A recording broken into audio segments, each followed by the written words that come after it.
Have a nice time. This is Ormi here. Yemeni റൊട്ടി തയ്യാറാക്കുന്നതിന് ചോറ്, മൈദ, ഉപ്പ്, പഞ്ചസാര, ഓയിൽ ഇത്രയും കാര്യങ്ങളാണ് നമുക്ക് ആവശ്യമുള്ളത്. എടുക്കുന്ന ചോറിൻ്റെ ഇരട്ടി അളവിലാണ് മൈദ എടുക്കേണ്ടത്. ഞാനിപ്പോൾ ഇവിടെ 1/2 കപ്പ് ചോറും 1 കപ്പ് മൈദയുമാണ് എടുത്തിട്ടുള്ളത്. ഈ ഒരു അളവിൽ നമുക്ക് 2 പേർക്ക് കഴിക്കാനുള്ളത് തയ്യാറാക്കിയെടുക്കാം. ചോറും പഞ്ചസാരയും ജാറിലേക്ക് ഇട്ടിട്ടുണ്ട്. നമുക്കിതൊന്ന് ഫൈൻ പേസ്റ്റായി അരച്ചെടുക്കാം. നല്ലപോലെ അരഞ്ഞ് കിട്ടിയിട്ടുണ്ട്. ഇനി അരയ്ക്കാൻ നമുക്ക് ബുദ്ധിമുട്ടുണ്ടെങ്കിൽ 1 ടേബിൾ സ്പൂൺ വെള്ളം ഒഴിച്ചിട്ട് ഒന്ന് അരച്ചെടുക്കുക.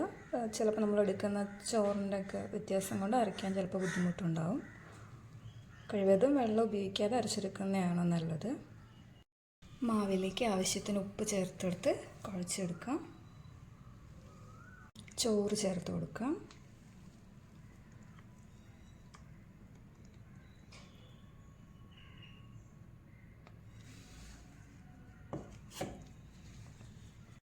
നമ്മൾ അരച്ചെടുത്തതിൽ പകുതിയാണ് ഞാൻ ഇട്ടുള്ളൂ. ബാക്കി കൂടെ ചേർത്ത് കുഴച്ചെടുക്കാം. 5 മിനിറ്റ് നമ്മൾ മാവ് നല്ലപോലെ കുഴച്ചെടുത്തിട്ടുണ്ട്. ഇനി കുറച്ച് ഓയിൽ നല്ലപോലെ തേച്ച് കൊടുത്തിട്ടുണ്ട്. നമുക്കിനി ഇതൊരു 20 മിനിറ്റ് റെസ്റ്റ് ചെയ്യാൻ വയ്ക്കാം. കുറച്ച് ഓയിലും കുറച്ച് മൈദപ്പൊടിയും മാവ് പരത്തിയെടുക്കുമ്പോൾ ഇടയ്ക്ക് തൂത്ത് കൊടുക്കാൻ വേണ്ടിയാണ്. ഒന്നില്ലെങ്കിൽ നമ്മൾ സ്ക്വയർ ടൈപ്പിൽ മാവ് പരത്തിയെടുക്കാൻ ട്രൈ ചെയ്യുക. അതല്ലാന്നുണ്ടെങ്കിൽ റൗണ്ട് ഷേപ്പിൽ തന്നെ പരത്തിയെടുത്താൽ മതി. പരത്തിക്കഴിഞ്ഞ് നമ്മൾ 4 സൈഡും ഇതുപോലെ ഓയിലും മൈദപ്പൊടിയും ചേർത്ത് കൊടുത്തിട്ട് ഇതുപോലെ ഫോൾഡ് ചെയ്തെടുക്കുക.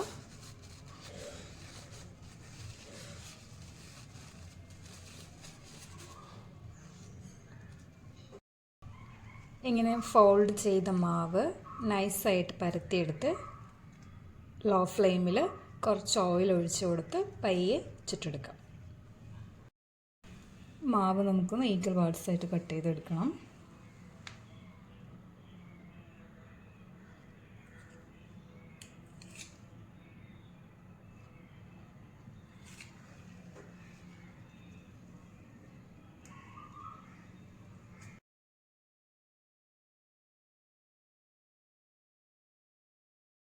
മാവിന് മീത് കുറച്ച് ഓയിലൊന്ന് സ്പ്രെഡ് ചെയ്ത് കൊടുക്കണം.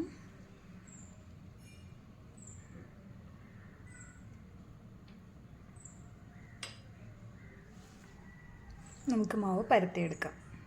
മാവ് പരത്തിയെടുക്കുന്നതിന് മുന്നേ കുറച്ച് മൈദപ്പൊടി സ്പ്രെഡ് ചെയ്ത് കൊടുക്കണം.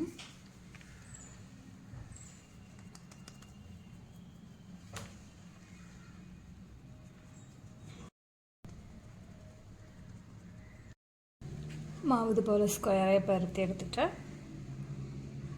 ഓരോ സൈഡ് നമ്മൾ ഫോൾഡ് ചെയ്ത് ഓയിലും കുറച്ച് മൈദപ്പൊടിയും ചേർത്ത് കൊടുക്കണം.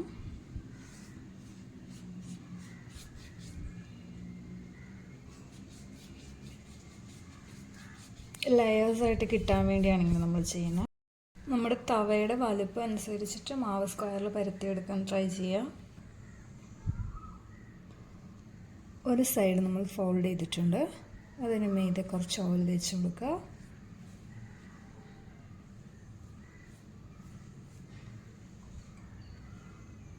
കുറച്ച് പൊടി ഇട്ട് കൊടുക്കുക. ഓപ്പോസിറ്റ് സൈഡ് ഫോൾഡ് ചെയ്യുക.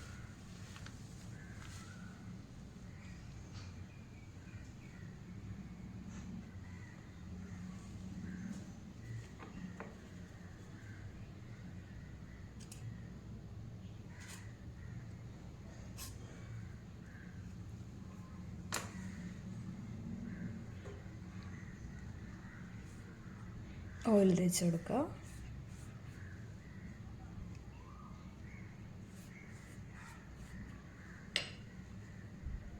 പൊടി വിതറി കൊടുക്കണം.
മാവ് നമുക്ക് പരത്തിയെടുക്കാം. ഇതിപ്പം ഈ ഷേപ്പിലായതുകൊണ്ട് സ്ക്വയർ ഷേപ്പിൽ തന്നെ പരത്തിയെടുക്കാൻ ബുദ്ധിമുട്ടുണ്ടാവില്ല.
നമ്മളിപ്പോൾ 1/2 കപ്പ് ചോറും 1 കപ്പ് മൈദപ്പൊടിയും വെച്ചിട്ട് 4 റൊട്ടി പരത്തിയെടുത്തിട്ടുണ്ട്. കുറച്ച് വലുപ്പത്തിൽ പരത്തിയെടുക്കുമ്പോഴാണ് ടേസ്റ്റ് കൂടുതൽ. ഇതിന് ഓയിൽ ഒഴിച്ചിട്ട് ലോ ഫ്ലെയിമിൽ കുക്ക് ചെയ്തെടുക്കാം. ലോ ഫ്ലെയിം കീപ്പ് ചെയ്തിട്ട് നമുക്ക് പരത്തി വെച്ചിരിക്കുന്ന റൊട്ടി ഇട്ട് കൊടുക്കാം. ഓയിൽ നല്ലപോലെ സ്പ്രെഡ് ചെയ്ത് കൊടുക്കുമ്പോഴാണ് നമ്മുടെ റൊട്ടിയുടെ ലെയേഴ്സൊക്കെ വിട്ട് വരുന്നതും കൂടുതൽ ടേസ്റ്റ് ഉണ്ടാകുന്നത്. ഒരിക്കലും ഒതൻറ്റിക് യമനി റൊട്ടി ഇങ്ങനെയല്ല. അതിലൊരിക്കലും ചോറൊന്നും ചേർക്കില്ല. ഇത് നമ്മുടേതായിട്ടുള്ള ഒരു സ്റ്റൈലിലേക്ക് കൺവേർട്ട് ചെയ്തെടുത്ത ഫോമാണ്. പറാത്തയുടെയൊക്കെ ടേസ്റ്റ് ഇഷ്ടമാകുന്നവർക്ക് ഈ റൊട്ടി ഒത്തിരി ഇഷ്ടപ്പെടും. ബ്രേക്ക്ഫാസ്റ്റ് ആയിട്ടോ ഈവനിങ് സ്നാക്ക് ടൈമിലൊക്കെയോ നമുക്കിത് കഴിക്കാവുന്നതാണ്. Veg and non veg dishes ഏതായാലും ഇതിൻ്റെ ഒപ്പം ഒന്ന് സ്യൂട്ടാവും.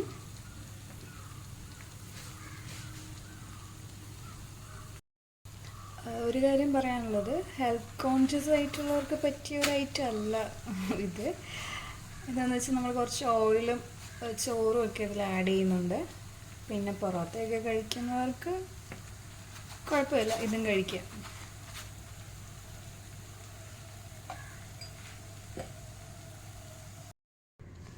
നമ്മുടെ യമനി റൊട്ടി റെഡി ആയിട്ടുണ്ട്.